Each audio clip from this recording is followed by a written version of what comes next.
Bismillah, tema kita seperti mana yang diumumkan oleh panitia, sejarah berdiri negara Israel dalam tanda kutip ya. Nanti slide insya Allah kita akan tampilkan pada Isya aja mungkin, karena sudah tinggal beberapa menit saja lagi menjelang azan Isya. Tema ini penting ya untuk antum-antuna ketahui karena terkait dengan sejarah paling kelam ya, dalam sejarah dunia Islam gitu ya, di mana ada penjajahan yang dilakukan di sebuah negeri yang merdeka dan itu terjadi dalam pemerhatian seluruh dunia gitu ya. Jadi seolah-olah penjajahan yang dilegalkan gitu. Sementara kita meyakini bahwa penjajahan itu tidak hanya bertentangan dengan nilai-nilai kemanusiaan, terlebih lagi kemudian ketika mereka juga menafikan hak-hak warga negara pribumi gitu, atau warga negara asli yaitu negara Palestina gitu. Maka paling tidak ketika kita bicara tentang sejarah berdiri Israel, ada 4 hal besar yang antum-antuna harus ketahui ya. Ini sebagai mata rantai ketika kita bicara sejarah Israel. Mengapa 4 hal ini menjadi penting? Karena dia satu kesatuan yang tidak bisa terpisahkan.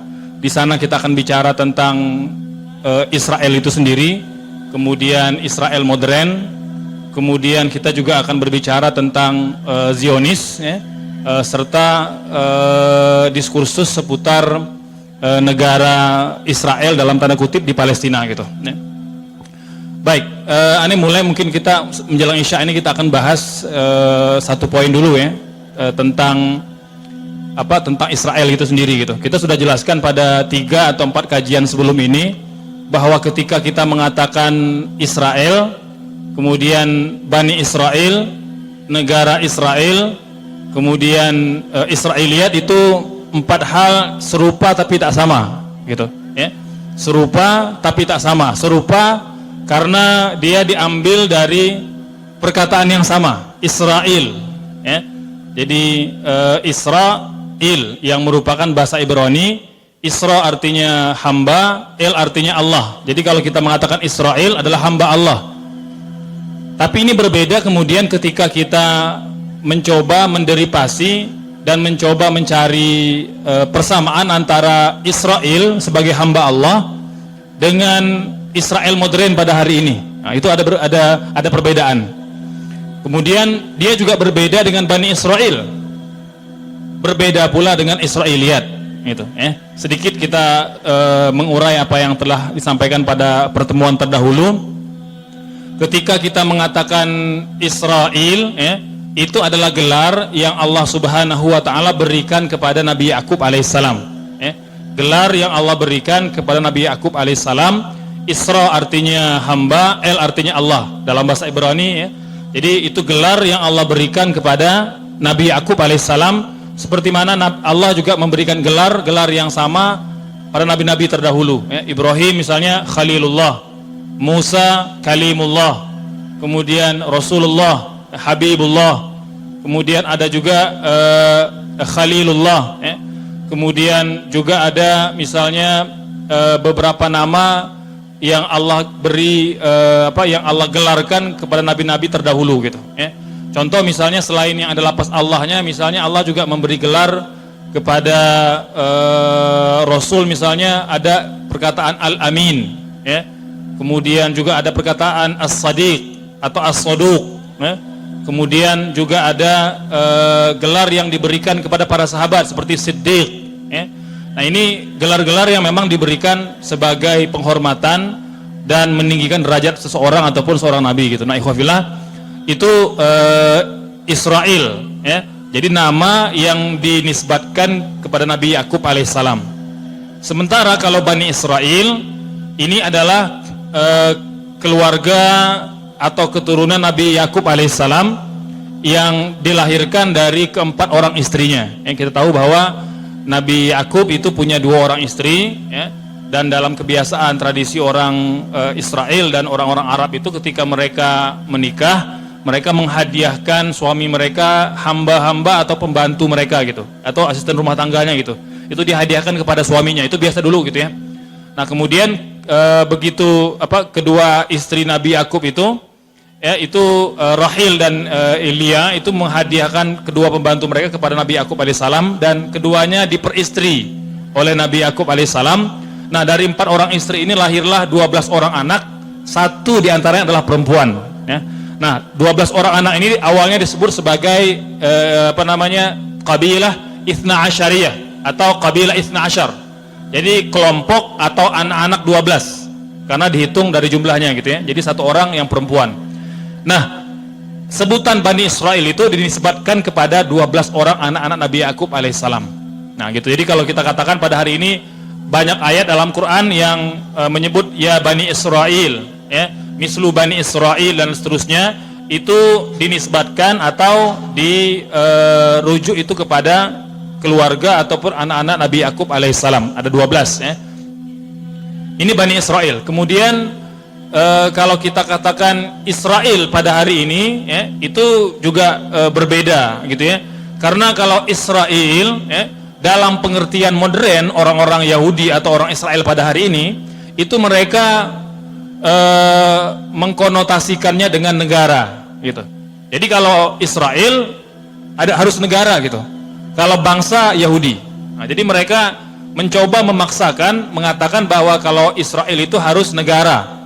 Harus negara yang punya geografisnya, yang punya rakyatnya, yang punya tempatnya gitu. Nah, ini diantara keyakinan orang-orang Israel. Jadi mereka tidak mau dikatakan sebagai orang-orang tidak mau disebut sebagai negara Yahudi, tapi ingin disebut sebagai negara Israel.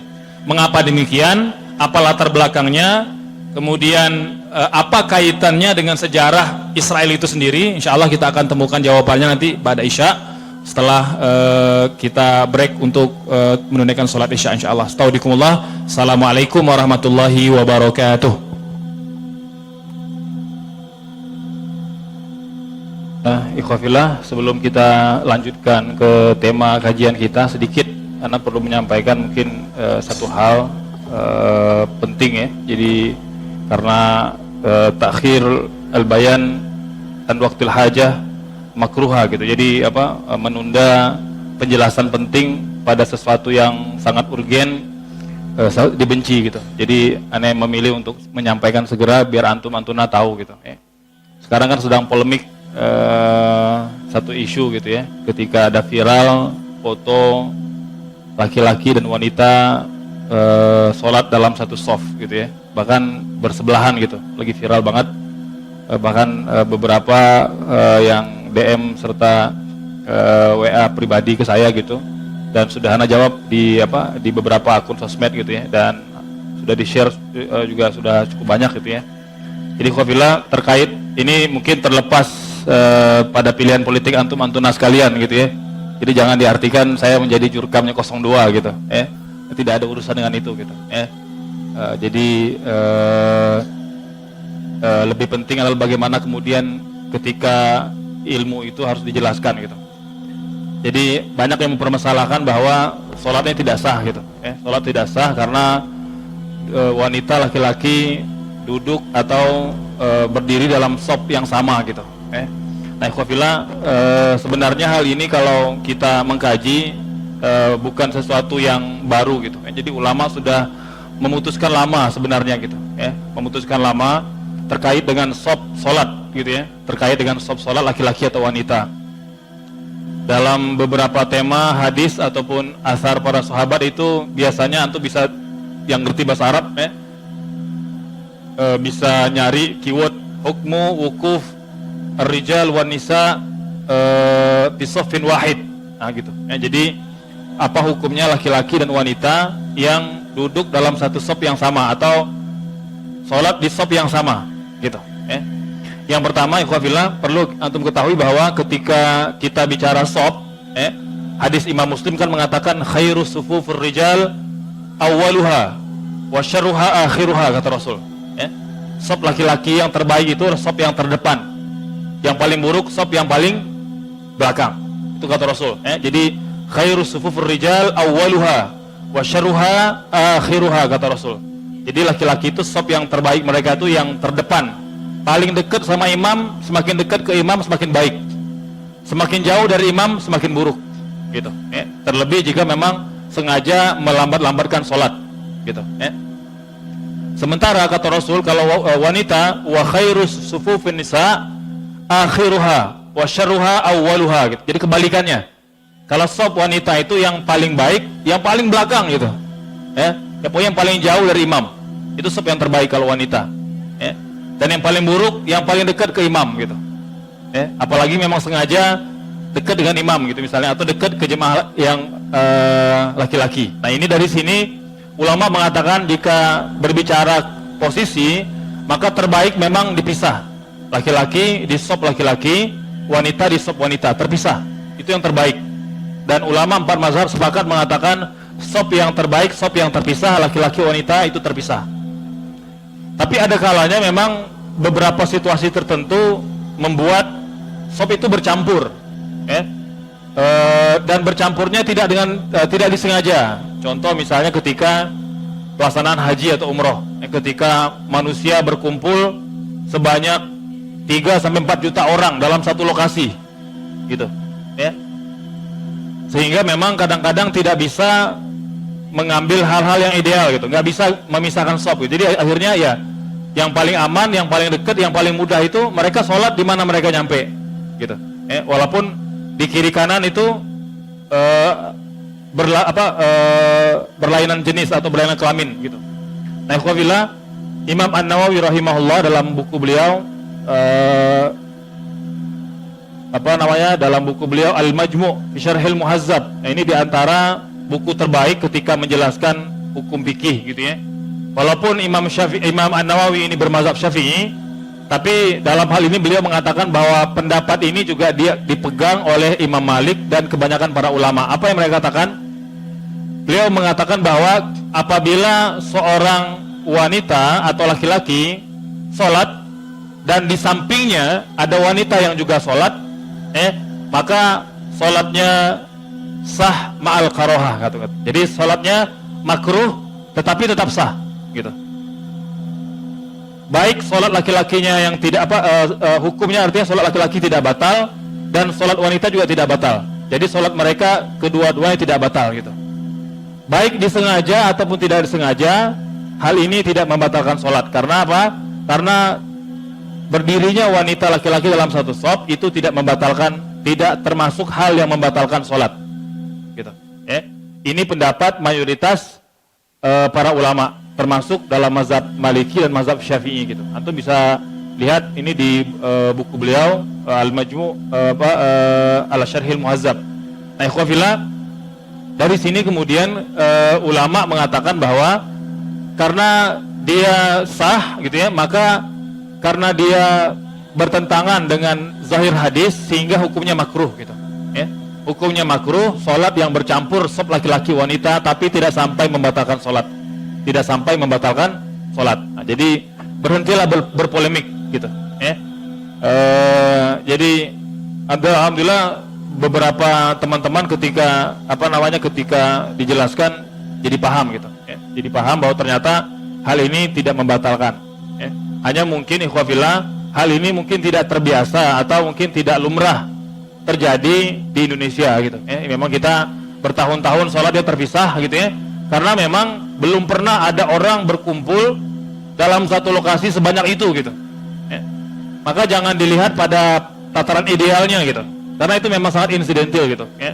Terlebih ketika panitia juga sudah menjelaskan bahwa tidak disengaja, karena memang sudah dipisahkan antara shaf laki-laki dengan perempuan, gitu. Tapi karena memang kondisi di lapangan tidak bisa mengawal semua hal, gitu.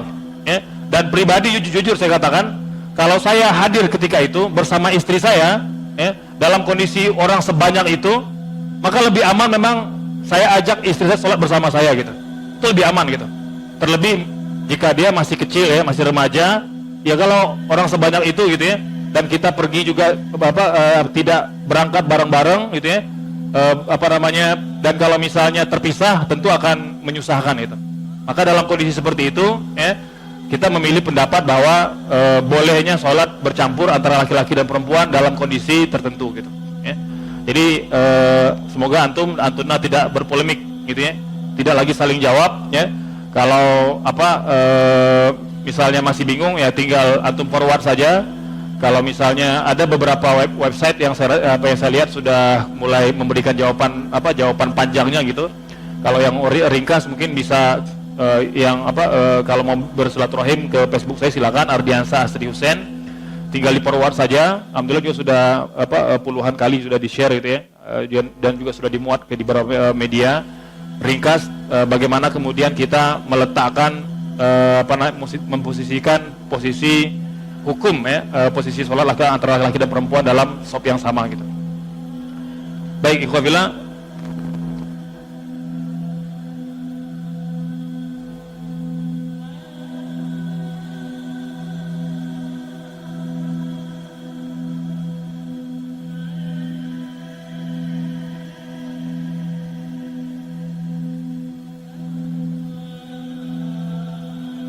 Ya, tadi kita udah jelaskan ya bahwa ketika kita bicara Israel maka dia nisbat kepada Nabi Yakub alaihissalam ya, ini 12 orang anaknya ya.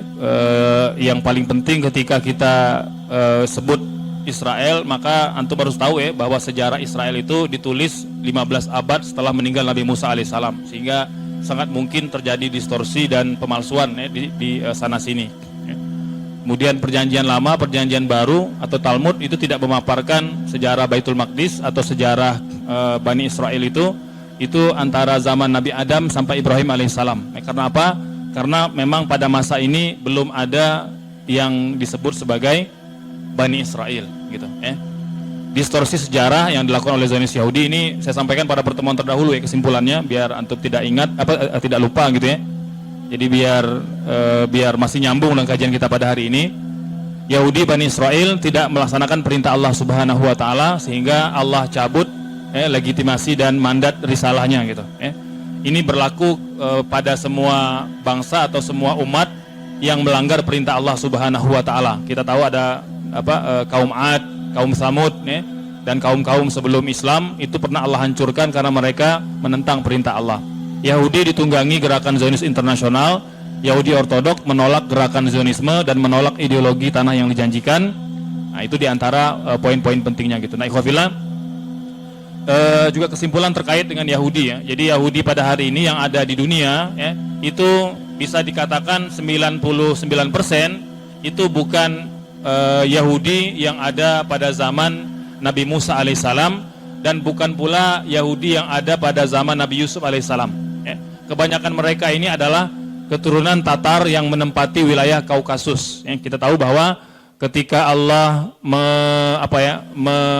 mengutuk atau menghukum orang-orang Bani Israel ketika mereka membangkang perintah Allah untuk masuk ke Baitul Maqdis, mereka tersesat selama berapa tahun? Selama 40 tahun. Etihuna fil ardi arba'ina sanah. 40 tahun tersesat. Nah, itu banyak kemudian di antara mereka yang bermigrasi ke Kaukasus sehingga mereka lebih dikenal sebagai Yahudi pegunungan. Kalau bahasa ilmiahnya mereka disebut sebagai Yahudi Askenaz. Ini antum kalau nyari dalam bahasa Arab Aknaziyun, alif, kaf, nun, zai, ya, waw, nun, Aknaziyun.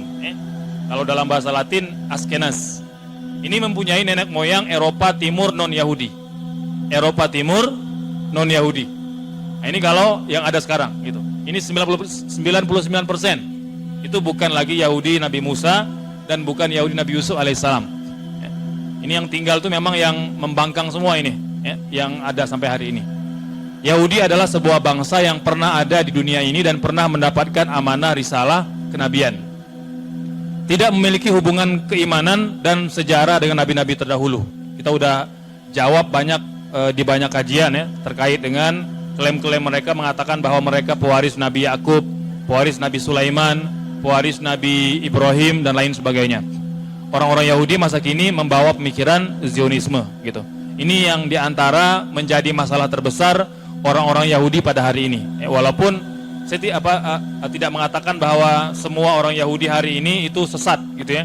Masih ada 1% ya yang masih tetap beriman dengan syariat Nabi Musa alaihissalam ya. Cuma sayangnya mereka juga belum bersedia beriman gitu. Jadi belum pindah agama. Karena kalau betul-betul mereka beriman dengan kitab Taurat, maka mereka perlu meyakini dan menerima Nabi Muhammad sebagai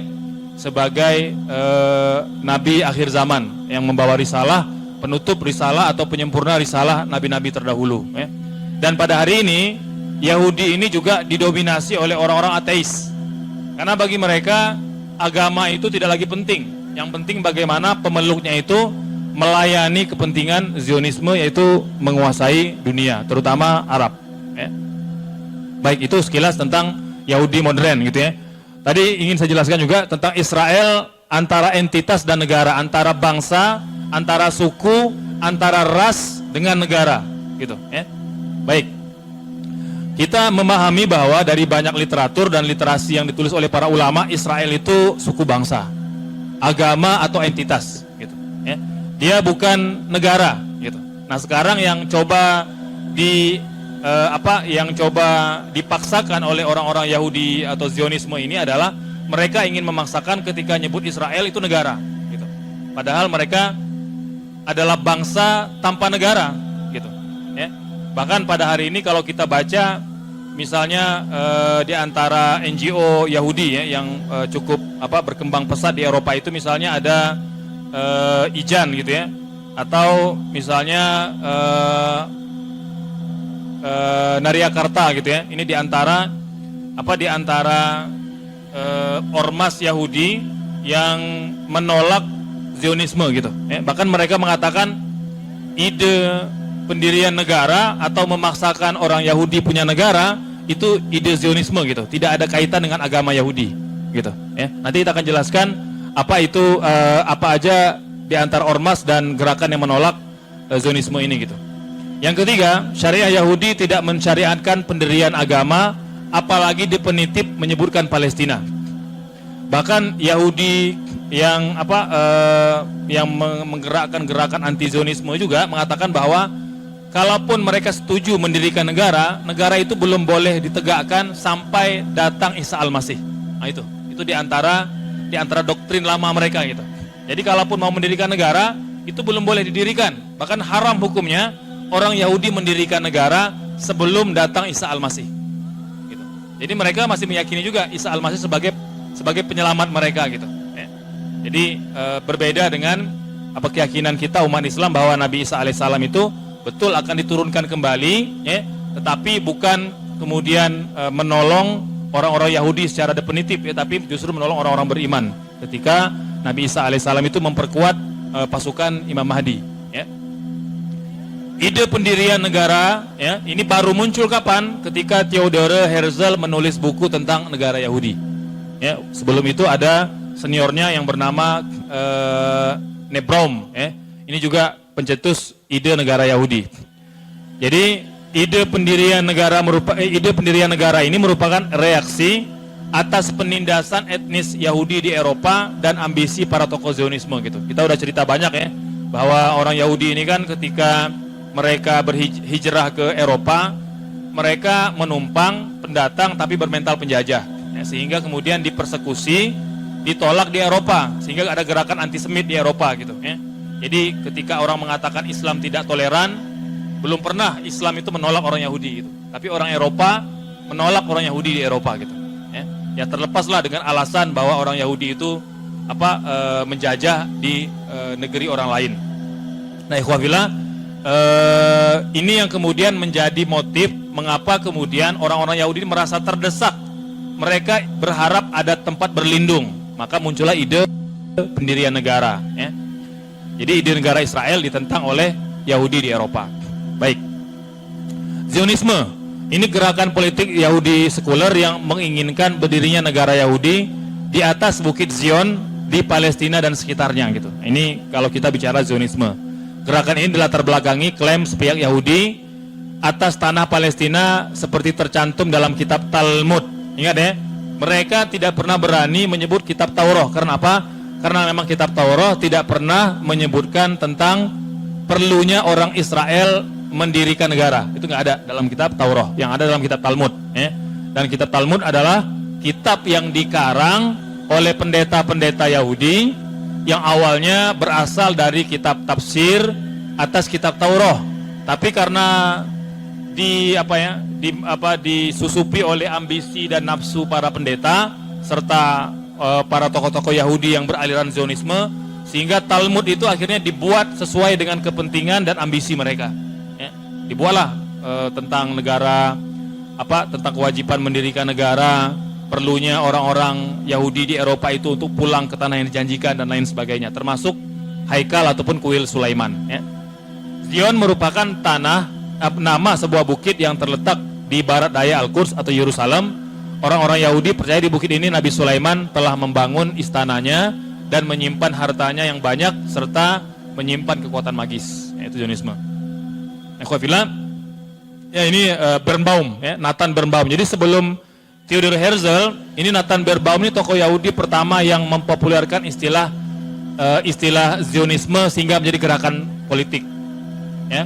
Jadi Herzl itu memang penerus estafeta ide dari Nathan Birnbaum. Gitu, ya. Jadi ide untuk mendirikan negara Zionis atau negara Israel.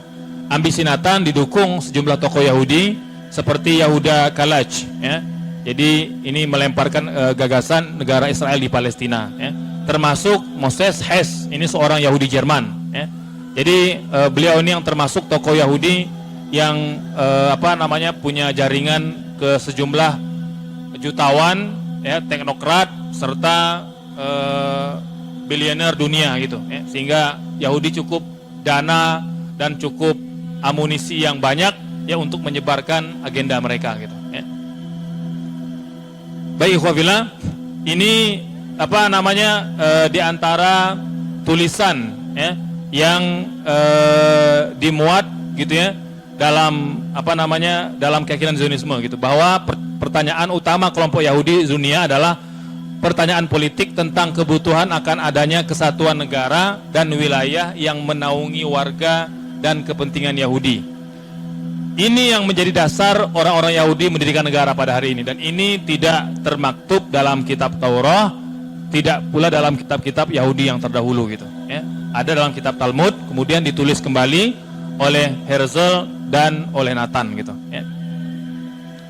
Ikhwafillah, ini Rabbi Ahron Cohen. Ini diantara orang Yahudi Tulen yang pernah tinggal di Al-Quds, pernah tinggal di Palestina, kemudian dia keluar. Ya. Beliau ini yang termasuk tokoh Naturei Karta gitu. Ya. Ini ormas Yahudi yang memang banyak menolak kebijakan-kebijakan dan ide-ide Zionisme gitu. Apa yang beliau katakan? Saya tidak pernah mau ke Israel. Jadi beliau ini ketika tinggal beberapa tahun, bahkan pernah membantu pemerintahan Palestina di Palestina. Kemudian ketika melihat gerakan serta penjajahan Israel semakin semakin membabi buta gitu ya, maka dia kemudian keluar, pindah ke Eropa, dan dia mengatakan saya tidak pernah mau ke Israel, ya, saya tidak mau ke Palestina selama masih menjadi bagian Israel gitu. Jadi mereka Rabbi Ahron Cohen ini termasuk orang yang menolak mentah-mentah ide pendirian negara Israel gitu. Ya.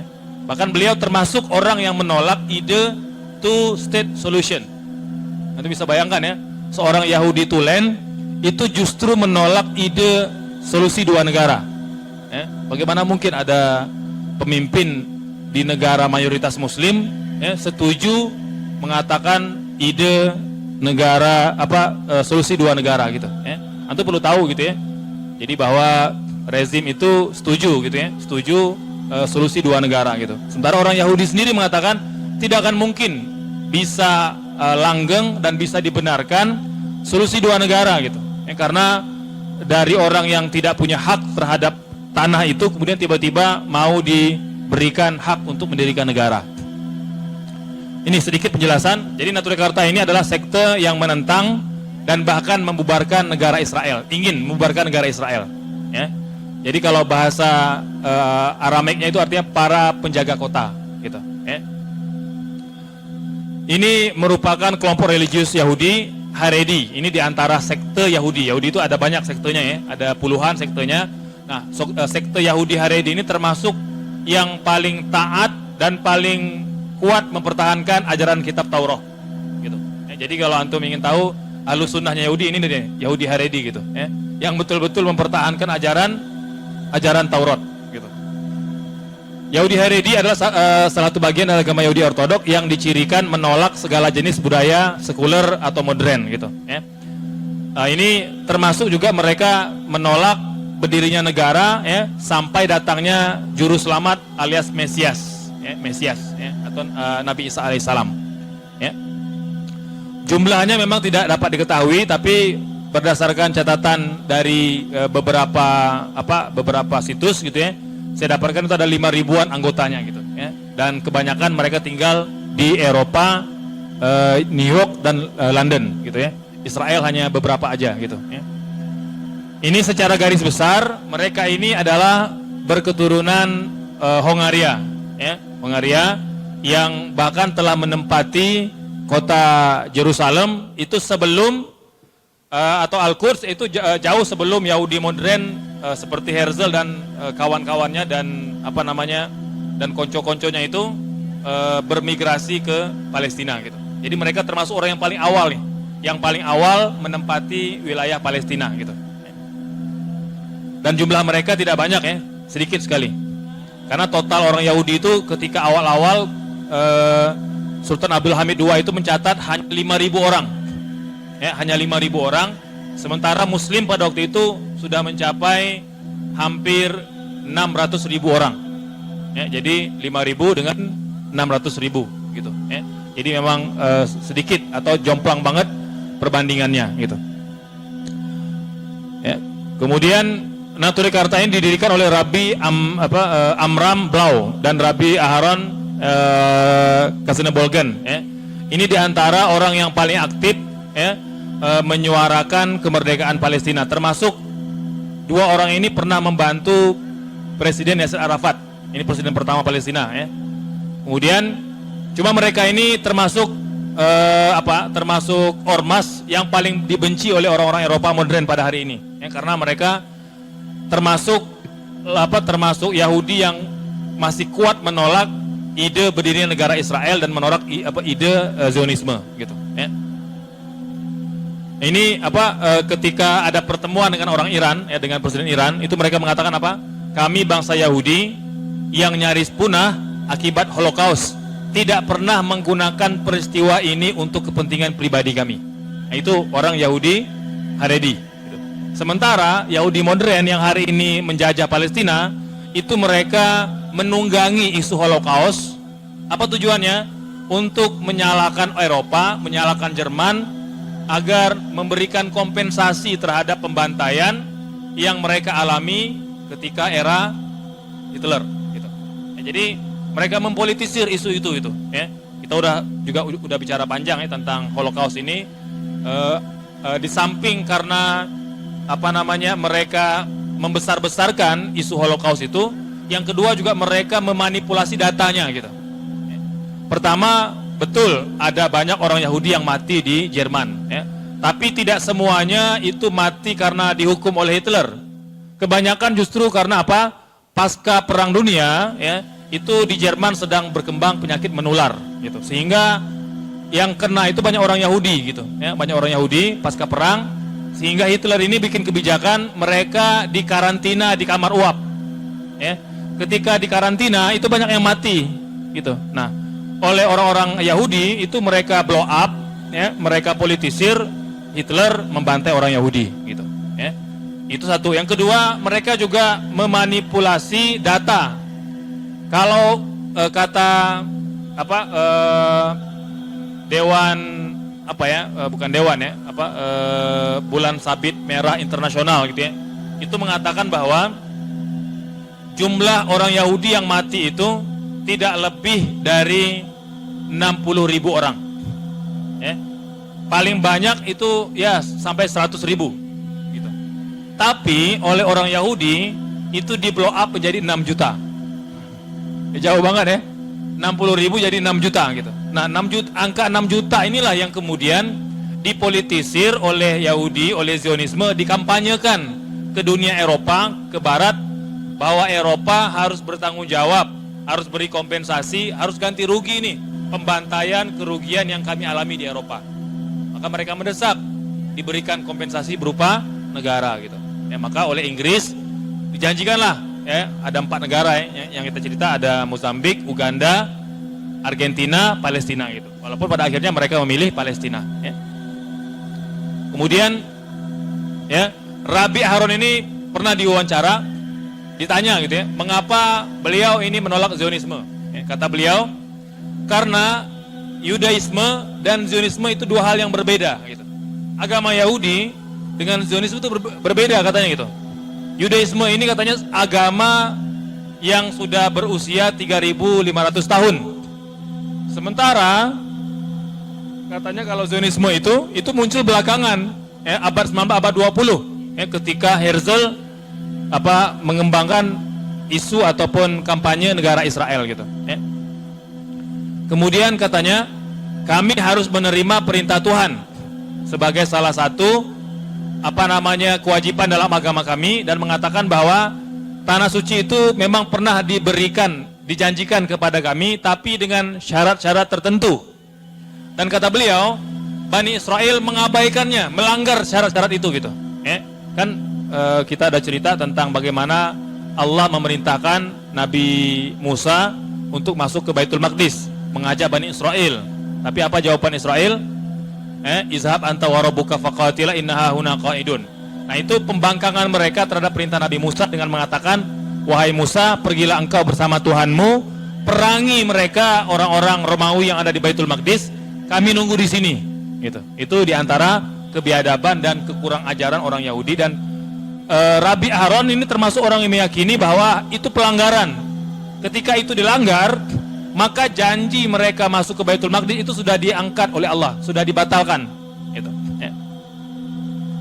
Yang berikutnya, ya, Zionisme kata beliau, konsep yang baru muncul beberapa ratus tahun lalu, dibuat oleh orang-orang Yahudi sekuler yang mengadopsi gagasan nasionalisme untuk negara Israel. Gitu, ya.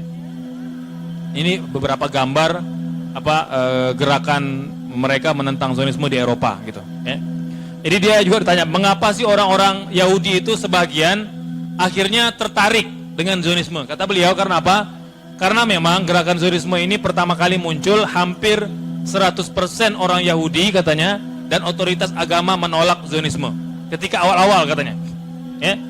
Tapi setelah Perang Dunia, timbul persoalan banyaknya pengungsi dan tidak adanya tempat berlindung untuk orang Yahudi. Nah, gitu. Jadi awal-awal ketika dimunculkan gerakan Zionisme itu semuanya menolak. Semuanya menolak.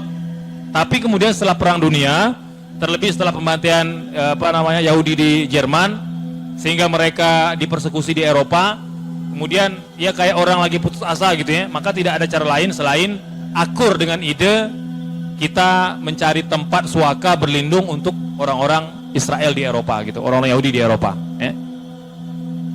Ya, nah ini yang paling bawah itu kan beliau termasuk orang yang tidak setuju dengan ide 2 negara gitu.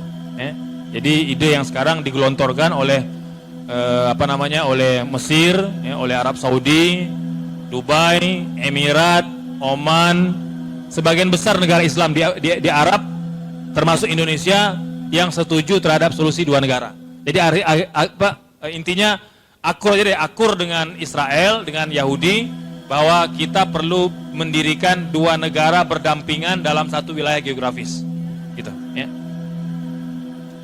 Ini Rabbi Hirsch, salah seorang tokoh agamawan Yahudi, beliau mengatakan apa? Zionisme berkeinginan untuk mendefinisikan masyarakat Yahudi sebagai sebuah bangsa. Nah, ini. Ya. Jadi padahal itu menyimpang dari ajaran agama, kata beliau. Ya. Jadi dia sudah mati ini, ya, sudah nggak ada lagi. Ya. Ini juga ya, Roger Garaudi, beliau mengatakan musuh terbesar orang Yahudi adalah Zionisme dan gerakan rasis gitu ya. Ini juga beberapa komentar gitu ya. Albert Einstein juga pernah hampir didaulat ya sebagai presiden negara Israel, tapi dia menolak gitu ya. Apa beliau mengatakan, katanya, jika memang orang-orang Yahudi itu merasa dendam terhadap Eropa, terhadap Nazi Jerman, pembantaian dan kekejaman yang mereka lakukan terhadap orang-orang Palestina itu jauh lebih kejam daripada apa yang pernah dilakukan oleh orang-orang Nazi Jerman terhadap Yahudi. Itu Albert Einstein mengatakan itu gitu. Nelson Mandela juga mengatakan bahwa tidak ada kebebasan tanpa kemerdekaan Palestina gitu. Mahatma Gandhi juga demikian. Ini tokoh-tokoh dunia yang memang tidak beragama Islam, tapi ternyata luar biasa, mereka tahu persis persoalan yang menimpa Palestina pada hari ini gitu. Timeline negara fiktif Israel. Ikhwah fillah. Jadi kalau kita lihat memang ada setelah negara atau kekhalifahan Islam itu semakin melemah ya di Turki ya, maka memang orang-orang Eropa ini mengambil peluang dan kesempatan itu untuk mempengaruhi, untuk menyuap beberapa pemimpin-pemimpin Muslim gitu ya. Jadi memang pengkhianat itu selalu ada di setiap zaman gitu ya. Punten ya. Jadi memang termasuk ya pemimpin-pemimpin Hijaz, Mekah, Madinah dulu ya, itu termasuk juga yang bersekongkol dengan Inggris ya, untuk melemahkan pemerintahan kekhalifahan Islam di Turki gitu ya. Nah, jadi termasuk juga lah beberapa gerakan-gerakan agama atau gerakan mazhab yang memang yang dibayar atau disuap atau yang dibiayai oleh pemerintah itu kemudian cenderung memang memusuhi dan menjadi gunting dalam lipatan gitu ya. Makanya memang kita ikhwah fillah harus senantiasa berdoa kepada Allah agar dijauhkan dari penyakit munafik ini atau penyakit khianat gitu ya. Karena ternyata memang tidak hanya orang biasa gitu, bahkan orang-orang baik sekalipun tidak bisa yang tidak selamat dari penyakit pengkhianatan gitu ya. Antum pernah dengar ada seorang yang soleh pada zaman Nabi Musa alaihissalam ya, yang bernama Bal'am ya, Bal'am bin Baura. Ini orang soleh ini, Masya Allah ya. Tidak ada satu orang pun yang meragukan kesolehan dan ibadah Bal'am bin Baura. Orang soleh gitu, bahkan termasuk orang kepercayaan Nabi Musa alaihissalam ya. Tapi kemudian dihasut oleh para pengusaha, para jutawan yang memang pro kepada pemerintahan zalim Firaun, itu mencoba menyuap ya. Awal-awal Bal'am masih tahan gitu ya. Tapi lama-kelamaan kemudian tergerus juga imannya gitu ya. Akhirnya setuju untuk bersekongkol dengan Firaun dan justru memusuhi Nabi Musa alaihissalam gitu ya. Dan dia meninggal dalam keadaan murtad gitu ya. Itu pada zaman Nabi Musa gitu. Mungkin kalau yang dekat dengan kita misalnya pada zaman Rasul gitu juga ada gitu ya. Antum pernah baca atau pernah dengar namanya Rojal bin Unfuah ya. Ini luar biasa ikhwah fillah, sahabat Nabi gitu ya, yang hidup bersama dengan Nabi, membersamai perjuangan bersama Nabi, bahkan ikut menyaksikan mukjizat dan perkara-perkara luar biasa yang terjadi pada zaman Rasul ya. Seperti keluarnya air dari tangan Rasulullah gitu ya, dari celah-celah jarinya, Rasulullah itu membelah bulan ya, dan lain sebagainya gitu ya. Jadi termasuk orang yang menyaksikan mukjizat ya, tapi ternyata hal itu tidak menjamin seseorang itu bisa istiqomah gitu ya. Buktinya ketika Rasul meninggal dunia, kemudian banyak orang murtad gitu ya, banyak orang murtad. Kemudian bahkan tidak hanya murtad, muncul nabi-nabi palsu gitu ya. Di antaranya siapa? Musailamah al-Kadzab gitu ya. Itu muncul pada zaman Abu Bakar As-Siddiq radhiyallahu an. Nah, ini Rojal bin Unfuah ini karena termasuk sahabat Nabi yang yang paling banyak berkontribusi gitu ya, yang paling cepat untuk menyahut seruan dakwah dan seruan jihad. Dia sukarela menawarkan kepada Abu Bakar, wahai Abu Bakar, tolong kirim saya, utus saya kepada Musailamah al-Kadzab. Izinkan saya mendakwahinya. Nah itu, ya. Izinkan saya mendakwahi Musailamah, akan saya ceramahin dia, akan saya bikin dia bertaubat dan kembali kepada Islam. Saking semangatnya Rojal bin Unfuah gitu. Baik, berangkat. Dia berangkat, nyampe ke tempat Rojal bin Unfuah. Dia kaget melihat kemewahan, kekayaan dan pengikut Musailamah yang semakin hari semakin bertambah. Sehingga kemudian kata Musailamah, udahlah ente berjuang dengan Abu Bakar gak dapat apa-apa. Coba berjuang dengan saya, minta harta saya beri, minta wanita, minta tahta saya beri gitu. Itu tawaran Musailamah al-Kadzab kepada Rojal bin Unfuah, sahabat Nabi gitu, Masya Allah. Kita bukan sahabat Nabi gitu ya, tidak sezaman dengan Nabi, bahkan tidak melihat mujizat gitu ya. Jadi peluang tergelincirnya lebih besar gitu. Rojal bin Unfuah saja itu akhirnya murtad dan menjadi tangan kanannya Musailamah al-Kadzdzab, ya. Bahkan ikut dalam barisan memerangi Nabi Muhammad sallallahu alaihi wasallam. Ditakdirkan, ya, beliau berperang dan dikatakan bahwa apakah Umar bin Khattab atau Utsman atau Abu Ubaidah yang memenggal lehernya gitu, ya. Jadi dipenggal lehernya ketika peperangan, ya, sebagai balasan kepada orang yang memusuhi Allah Subhanahu wa taala dan memusuhi Rasulnya gitu. Jadi khafillah, sahabat Nabi kemudian murtad dan dipenggal lehernya gitu, ya. Jadi memang pengkhianatan itu selalu ada di setiap zaman gitu, ya. Maka antum jangan kaget, ya, jika ada orang soleh pada hari ini gitu, ya, ada ulama, ya, ada hafiz Quran misalnya gitu, ya, tiba-tiba mendukung orang-orang yang tidak seharusnya didukung. Antum jangan kaget gitu, ya. Jadi dia mungkin belum selevel Rojal bin Unfuah gitu, ya. Belum melihat mukjizat, bahkan bukan sahabat Nabi gitu, ya. Jadi orang yang selevel sahabat Nabi aja bisa kemudian berpindah berpaling tadah kata orang Melayu gitu, ya. Berpaling tadah ataupun berkhianat gitu, ya, mengkhianati barisan umat Islam, maka jangan kaget gitu, ya. Karena contohnya banyak gitu, ya, contohnya banyak. Jadi jangan terpesona juga, ya, jika pada hari ini antum melihat misalnya ada hafiz Quran gitu, ya, kemudian punya sekolah Quran gitu, ya, kemudian menganjurkan sebuah usaha bersama dengan umat gitu, ya.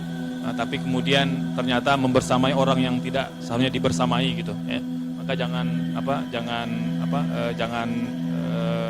terkesima gitu, ya. Jangan kemudian kita terpesona, ya. Jadi sudah ada contohnya pada zaman Rasul Sallallahu Alaihi Wasallam. Nah, ini yang terjadi ketika lemahnya kekhalifahan Islam di Turki gitu, ya. Rothschild ini termasuk orang kaya, ya, orang kaya yang sampai hari ini keluarganya itu menguasai Bank Dunia. IMF itu semuanya keluarga Rothschild gitu. Kalau antum baca nanti silakan baca dinasti Rothschild gitu, ya. Itu tidak ada perbankan di dunia ini konvensional yang tidak mengalir uangnya ke keluarga besar Rothschild ini, ya. Jadi ini seolah-olah kayak apa, ya? Kayak kayak lubang gitu, ya, selokan gitu, ya, tempat mengalirnya uang-uang dunia, seluruh dunia itu ke mana? Ke berangkasnya gitu. Itu Rothschild gitu, ya. Jadi kalau antum menabung di bank konvensional itu pasti, ya, mengalir dan menambah kekayaan Rothschild gitu, ya. Rothschild udah mati, ya, tapi ada 5 orang keluarganya yang masih berkuasa dan memimpin Bank Dunia pada hari ini, ya. Nah, ini pernah dulu, ya, beliau ini menulis berita kepada menteri Perdana Menteri Inggris, ya, Palmerston, mengatakan sesungguhnya kekalahan yang dialami oleh Muhammad Ali Pasha dalam ekspedisinya ke negara Syam dan kekacauan pemerintahnya di Mesir tidaklah cukup bagiku, karena aku tahu di negara Arab ada kekuatan magnetis yang perlu ditaklukkan. Apa itu? Palestina gitu, ya. Jadi memang sejak dulu Palestina selalu menjadi rebutan gitu, ya, karena dia menjadi pintu gerbang Eropa atau Barat menguasai Timur gitu. Jadi kalau mereka sudah bisa menguasai Palestina, itu seolah-olah seperti pintu gerbang yang sudah runtuh. Mereka sudah bisa menguasai, menjajah negara Timur gitu, ya. Dan sudah kita lihat pada hari ini bagaimana kemudian Eropa Barat, ya, menguasai Timur gitu, ya. Makanya dikatakan jika umat Islam ingin bangkit dari keterpurukan, mereka perlu memberi perhatian, memberi porsi besar terhadap kondisi Palestina gitu, ya. Jadi kita tidak akan pernah bangkit dari keterpurukan ini kalau perhatian kita belum optimal dan belum besar terhadap Palestina gitu. Baik, ikhwafillah, Anda ingin ringkas yang terkait dengan peristiwa ini gitu, ya. Jika kita ingin bicara berdiri negara Israel, maka paling tidak antum ingat 3 perjanjian besar gitu, ya. Pertama, perjanjian Sykes-Picot, ya, 1916. Ini perjanjian negara-negara yang menang perang, ya, yang menang perang. Waktu itu khalifah masih ada, kekhalifahan masih tegak, belum runtuh, karena kan runtuhnya pada tahun 1924, ya. Jadi sekitar 8 tahun atau 7 tahun sebelum setelah Sykes-Picot. Jadi Inggris Prancis sudah bikin perjanjian membagi-bagi wilayah negeri Islam, ya. Yang paling strategis memang waktu itu adalah negeri Syam gitu, ya, yang meliputi negara Yordania, Palestina, Lebanon dengan Suriah gitu. Ini yang paling strategis, sehingga Sehingga di antara inti perjanjian Sykes-Picot ini antara Inggris Prancis juga melibatkan Rusia, tapi di penghujungnya Rusia kemudian keluar, sehingga yang membagi itu hanya antara Inggris dengan Prancis. Ini mereka bagi bahwa Palestina, Yordania itu dapat diambil oleh Inggris, sementara Prancis ngambil Lebanon dengan Suriah. Ini pembagian pada masa perjanjian Sykes-Picot. Sykes-Picot ini diambil dari nama Menteri Luar Negeri Inggris dan Prancis yang terlibat perjanjian. Yang kedua, setahun berikutnya, gitu ya, deklarasi Balfour. Ini Arthur Balfour, Menteri Luar Negeri Inggris, itu menjanjikan kepada Yahudi negara, gitu. Kita kan tahu ya, udah tahu bahwa sebelum itu Yahudi dipersekusi di Eropa dan mereka memang sedang dalam rangka mencari tempat untuk berlindung, tempat untuk mendirikan negara Israel. Maka di antara ambisi mereka bagaimana bisa mendekati dan menundukkan Arthur Balfour, ya, sebagai menteri atau perdana menteri Inggris untuk setuju memberikan Palestina itu kepada Israel, gitu, ya. Dan akhirnya setuju. Maka sejak saat itu sudah ada keterangan tertulis Inggris menyerahkan mandatnya kepada Israel, gitu, ya. Ini dua perjanjian. Oke. Perjanjian berikutnya itu ketika deklarasi Palestina pada tahun 1948, gitu ya. Nah ini, ya. Jadi ketika Inggris keluar dari Palestina dan langsung deklarasi berdirinya negara Israel, gitu, ya. Jadi antum ingat aja Sykes-Picot, Balfour, kemudian deklarasi Israel yang diperingati setelah itu kemudian dengan Nakbah Palestina, ya, artinya apa? Malapetaka yang menimpa Palestina, gitu. Itu satu hari pasca deklarasi Israel, negara Palestina beserta negara Arab itu berduka cita, berbelasungkawa, mereka peringati dengan peringatan Nakbah, artinya malapetaka atau bencana yang menimpa Palestina, gitu, ya. Kemudian setelah itu ada perjanjian Camp David dan Oslo, ya. Ini dua perjanjian ini memang pada awalnya diinisiasi untuk mendamaikan antara Inggris dengan antara Israel dengan Palestina, gitu ya. Tapi ternyata ada main mata, ya, antara Inggris, Prancis, Israel dan Mesir, negara-negara yang terlibat dalam dua perjanjian ini, gitu ya. Ternyata main matanya, ya, mereka memang tidak akan memberikan hak yang layak kepada warga Palestina, gitu, ya. Jadi perjanjian itu hanya sebagai topeng saja, gitu, topeng bahwa negara Amerika, negara Mesir itu terlibat dalam upaya mendamaikan, ya, karena ternyata dari klausul-klausul perjanjian Oslo dan Camp David ternyata tidak mendatangkan kemaslahatan apa-apa terhadap orang Palestina, gitu. Nah itu ikhwafillah, dengan 4 perjanjian itu atau dengan 4 peristiwa itu, maka sampai hari ini Israel masih bercokol dan masih berdiri di atas tanah Palestina, gitu, ya. Baik, nah ini yang antum tahu, ya, bahwa ini 1917 ketika Israel hanya menempati kurang lebih 5% tanah Palestina, gitu, ya. 48, 67 sampai hari ini, ya. Bahkan antum sudah tahu kan isi kampanye Benjamin Netanyahu. Kan beliau kan Israel lagi pemilu nih. Pemilu, dan Benjamin Netanyahu ini perdana menteri yang lama maju lagi, ya, nyalek lagi, ya, petahana nyalek lagi, gitu ya. Jadi dia mengatakan bahwa kalau saya menang, maka saya akan kuasai seluruh kawasan tepi barat. Nah, jadi nanti ini akan habis semuanya ini.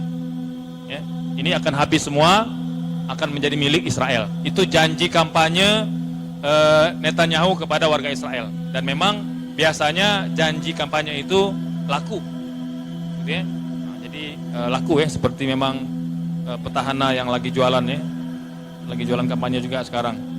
Nah, jadi ikhwafillah, bahkan Gaza itu juga kalau kita lihat berdasarkan perjanjian Deal of Century, seharusnya itu juga sudah kosong gitu ya, dipindahkan ke Sinai gitu ya.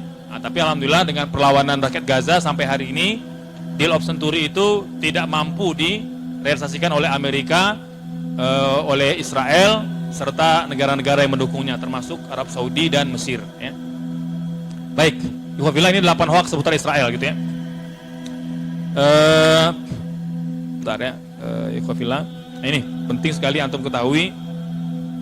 Bangsa Yahudi itu kehilangan interaksi secara langsung dengan tanah Palestina selama 1800 tahun.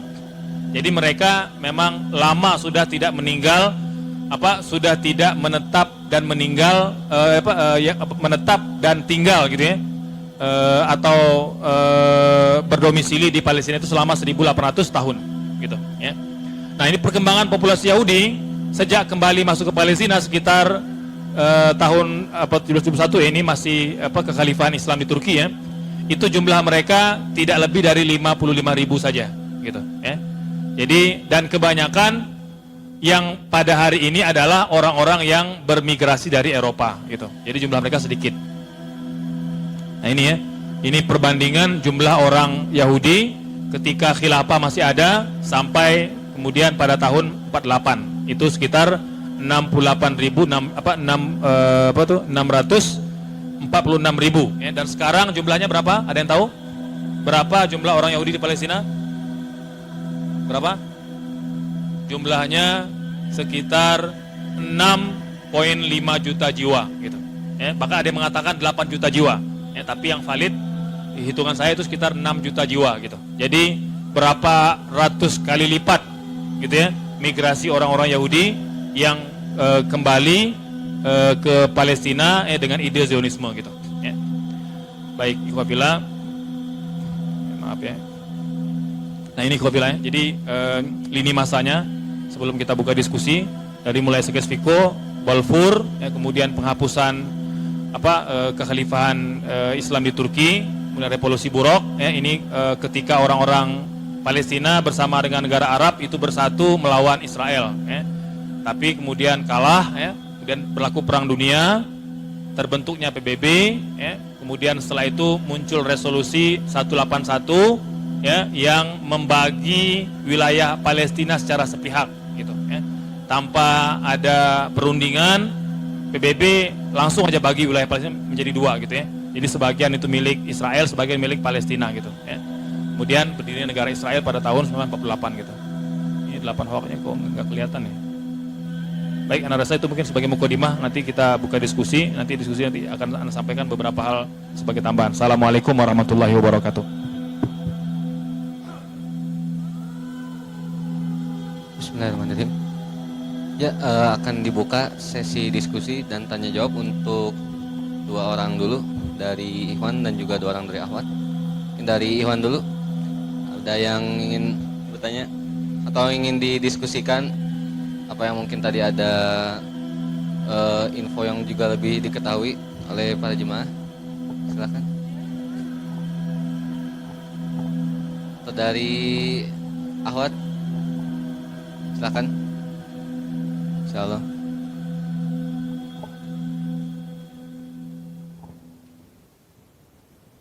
Mungkin ada tambahan lain, Ustaz?